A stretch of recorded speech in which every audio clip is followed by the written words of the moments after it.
In today's class, we are going to study phylum Porifera, which is commonly known as for the organisms which are present in them as sponges. This is the very first phylum that we are going to study in kingdom Animalia. Though this is the very first phylum in kingdom Animalia, we are looking for, this is still are having the individuals called sponges which are having cellular based organization in them. Okay, and this is one of the example of this phylum Porifera. These are not actually the true metazoans. This is one of the demo sponge that has been observed by one of the deep sea diver. You can see the characteristics of sponges. These sponges or the poriferans, these are multicellular organisms. These are having cellular based organization in them. They does not show any kind of developed system in them. These are heterotrophic, that means they will remain to develop on another organism for feeding. They does not show any kind of cell wall in them. They also have some of these specialized cells in them named as choanocytes. Because they does not have any particular body system in them, number of cells altogether, they will be showing number of functions in them. There is no germ layer that is seen in these organisms in their development. And therefore, no gastrulation is there, no gut formation is there. We'll see the general features of these poriferans. The very first characteristics we can speak that they are sessile. What is the meaning of sessile? Sessile means immobile. They are unable to move. They are unable to locomote. They cannot move from one place to another.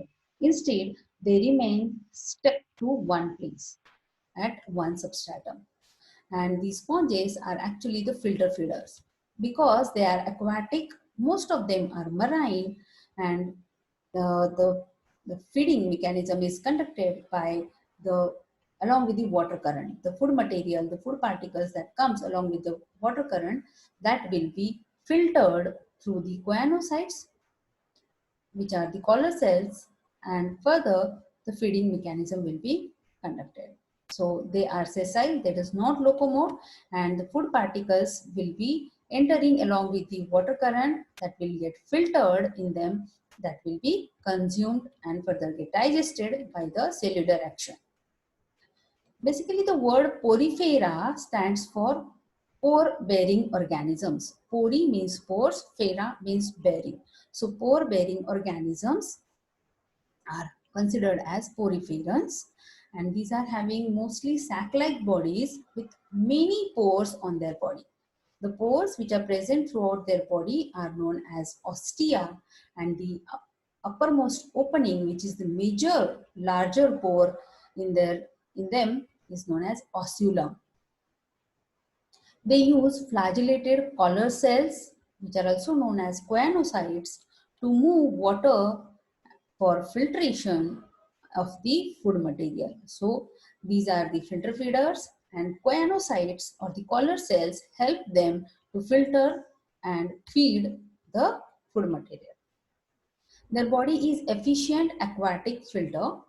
Approximately 15,000 of species of sponges are mostly marine. Okay, approximately 15,000 species of sponges are present, which of them mostly are marine. Very few are seen in brackish water, and around 150 of the species are found in fresh water. As I said, the porifera does not have any kind of developed body system, no excretory system, no respiratory system, no digestive system, etc., etc. But number of cells altogether, they will be showing different functions in them. So the type of cells we are going to see, the porifera cell types. Firstly, we are going to see choanocytes, which are also known as collar cells. These are also served as sponges digestive system. They are used to filter particles out of the water.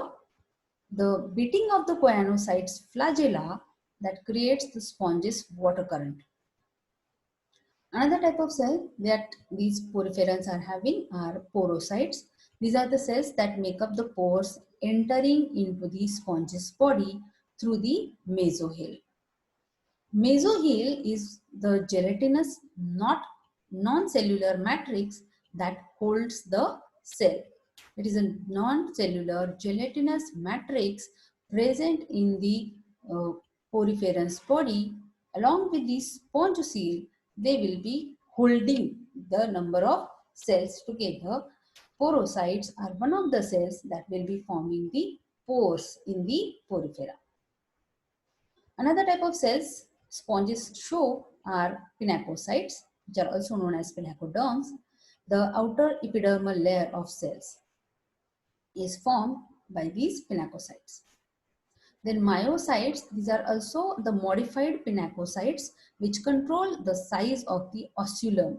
That means the largest pore opening of the poriferans.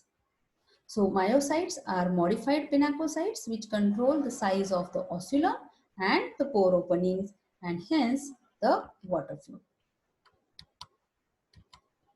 Some more cell types in these poriferans are archaeocytes, sclerocytes and spongocytes.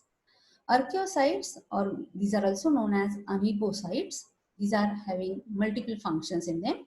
They also have a role in nutrient transport and also in sexual reproduction. They are the cells which can transform into sclerocytes and spongocytes. Sclerocytes are the cells that secrete calcareous siliceous spicules, which are nothing but the horn-like or thorny structures which are made up of silicon or oxygen-based. These are the calcareous or siliceous structures which are known as spicules. In some of the species of sponges, these are calcareous in nature, in some it is siliceous in nature. And they reside in the mesohyl, the gelatinous matrix that holds along with the spongocyte, that holds the spicules along with the spongocyte. Spongocytes, these secretes spongine. Spongines are the fibers which make up the mesohyl. Then collagencytes, another type of cells that secretes collagen in these poriferans. Spicules, as I said, these are the thorny substances. These are stiffened rods or spikes made up of calcium carbonate or silica, which are used for structure and defense of these organisms. Here are some of the types of these sponges. These are the sessile sponges, which does not move, does not show locomotion. They remain attached to one substratum as shown in the picture. Some of the examples are red boring sponge. These are the sponges which are developed on the coral heads. Also, interesting sponges can also be grown in these coral heads. There are some of the finger sponges, variable sponges, and some tube-shaped sponges are also there. Number of sponges, the small pores that they are bearing on their body are known as ostia, and the largest body opening is known as the ossiculum.